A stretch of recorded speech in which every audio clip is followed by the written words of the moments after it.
Say, man, first and foremost, congratulations to the 32 young men that had their dreams come true last night. You dig what I'm saying? Their whole lives has been to get to this point in their life, to have this moment in their life. You dig what I'm saying? Congratulations to every single one of these young men for making a life-changing transition from college into the National Football League to begin their journey and go on to do great things and take care of their families and have a great life and a great career in the NFL. But there's one person that did not get drafted last night, and yet still he's dominating the headlines today because he didn't get drafted, which was it just shocked everybody, to say the least. And so we're gonna get into that, and we're gonna talk about a little bit of why that may be. Not for certain, none of us know, but we just gonna call a thing a thing. Now I got a message also from Deion Sanders after Shedeur didn't get drafted. Also, Shedeur's reaction for not getting drafted. And also, last but not least, RG3 a little while ago took to Instagram to call that thing a thing. He went off on the NFL and for the commentators for saying that Shedeur wasn't that special. He didn't really have the it factor, and he just didn't have anything special to offer any of the teams in the first round. Let's get to the content. Say, man, if you watching this video right now, man, and you like how we kick it over here at GuddaTV, man, won't you do me a favor and hit that like button, hit that subscribe button, and turn on your notification bells, man. It won't cost you nothing. I promise you. Won't you go ahead and do that for the boy and help the channel out? Appreciate you. We all didn't expect this, of course, but I feel like with God, anything possible, everything possible. I don't feel like this happened, for no reason. All this is of course, fuel to the fire. And under no circumstance, we all know this shouldn't have happened. But we understand we're on the bigger and better things. Tomorrow's the day. We're going to be happy regardless. Legendary.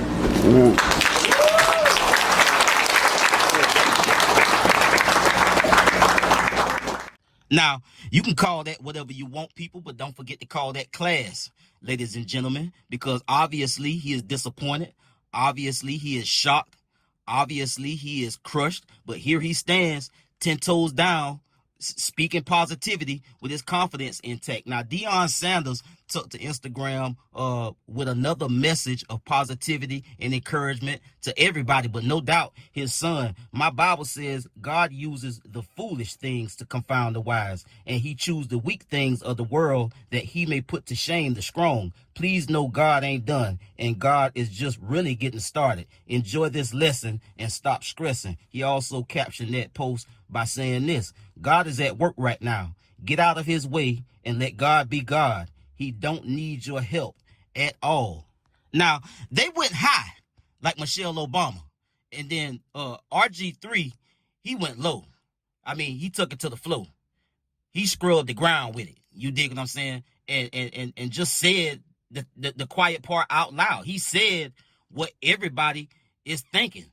Because all the time, not sometime, people, you got to call a thing a thing. Let's get to the content.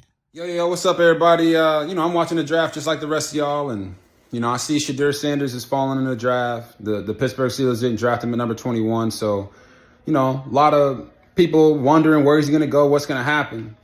And listen, man, all it takes is one team to like you or love you, and they draft you.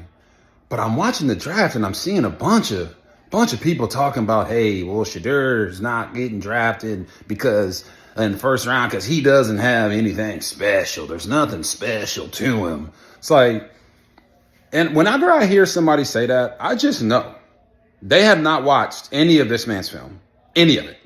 Because if you actually watch his film from a quarterback's eye, from a coach's eye, you know that he has something special. He makes off-schedule plays. He uses his feet effectively. He can play from the pocket. He has the rhythm and timing of an NFL quarterback. Those are all things that are special. And most of all, at quarterback, you need confidence. So when I'm seeing him drop, I'm like, okay, why are we punishing this young man? Because he's got confidence. Why are we punishing him because he went to Jackson State to an HBCU and turned it around? Why are we punishing him because he went to Colorado and turned it around? Is it because of his daddy? Y'all that mad that he got his number retired? But what I'm not going to do, we can have a conversation about whether you think he's worth this pick or that pick. But we're not going to do is sit up there and just lie on the young man and say he has nothing special. Everything the kid has done has been special. Now, RG3 followed that up with a caption that pretty much summarized everything that he just laid out. If somebody tells you Shedeur Sanders doesn't have anything special, just know they are full of it and haven't watched his tape. That's just pure hate and hopping on a narrative, tearing them down for clicks. So tired of it. You dig what I'm saying? And I am too. Because when let's back it up, people, because it's a whole lot of hate that's getting passed on to Shedeur Sanders because of his dad. That's in my opinion. And I know a lot of people out there share that same opinion, because a lot of these college coaches, they were, you know, they were pretty much non-celebrity status, if you will. That's me being nice, people. I really wanted to say these motherfuckers really was nobody. They probably went to school, went to college, and because of nepotism or somebody they knew, you know, they got put in position to be a coach at one of these big schools. And then you have a Deion Sanders, somebody who has played 2 professional sports and was dominant in both of them. You know the history, people. I don't need to go through all of that with you. And the thing is, Deion Sanders has been on this mission for quite some time. It started, I'm sure, in the backyard at the house. And then, you know, he created and established Prime Academy, which several years back, you know, it went under. And he was coaching his kids then. Fast forward to them growing up. They go to Jackson. And nobody, Deion Sanders and Shedeur Sanders was at a HBCU, although they did great things and it was talked about. It wasn't talked about much because he was at a HBCU.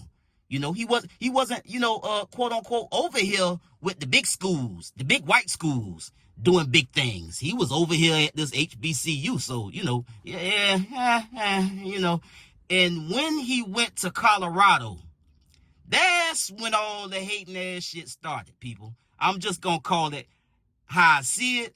And I'm going to just voice my opinion and say how the fuck I feel about it. You understand me? Because that's when all the hate started. That's when they really got in their bag and started with all the sneak dissing and hating when he went to Colorado. You know, he come to Colorado. You know, we seen what you did in Jackson. No way he's gonna turn around another school. You know, Colorado State's a big school. You know, these folks get plenty of coverage. They get, you know, their games get played more often, things of that nature. And then Deion come prime time Deion Sanders and his showboating, stunting ass, flossing ass son. Here they come to Boulder, Colorado, with all the niggatry.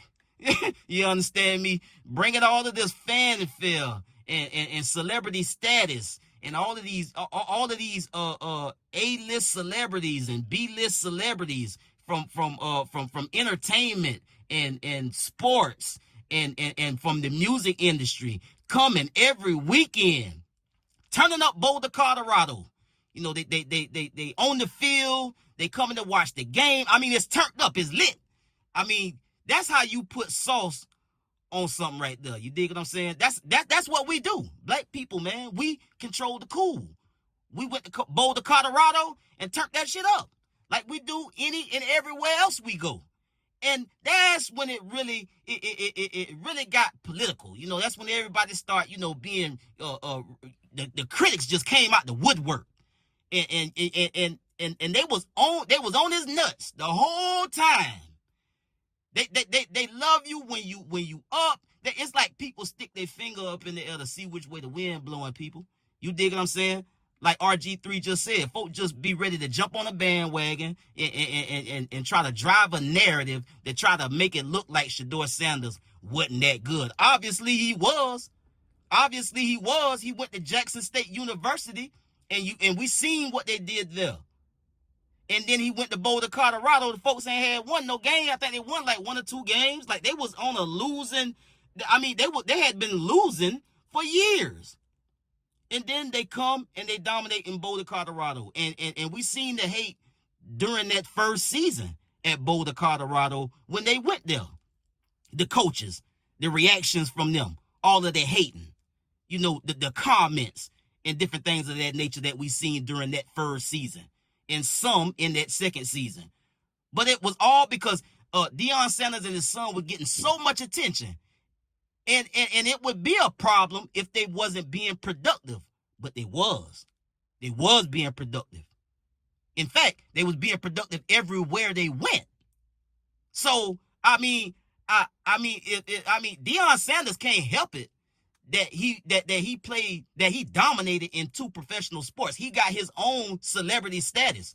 And then his son is building his celebrity by being great on the football field. And I just think it's just unfair. It's just some type of unfair, some type of unfairness going on, in my opinion. Because after all, I mean, the NFL, bro, like you mean to tell me nobody could use or give Shedeur Sanders a shot at the quarterback position? So we got that many great quarterbacks in the NFL right now? I beg to differ, because I damn sure didn't see it last season. And you heard analysts talk about, you know, who needed a quarterback. This team need a quarterback. That team need a quarterback.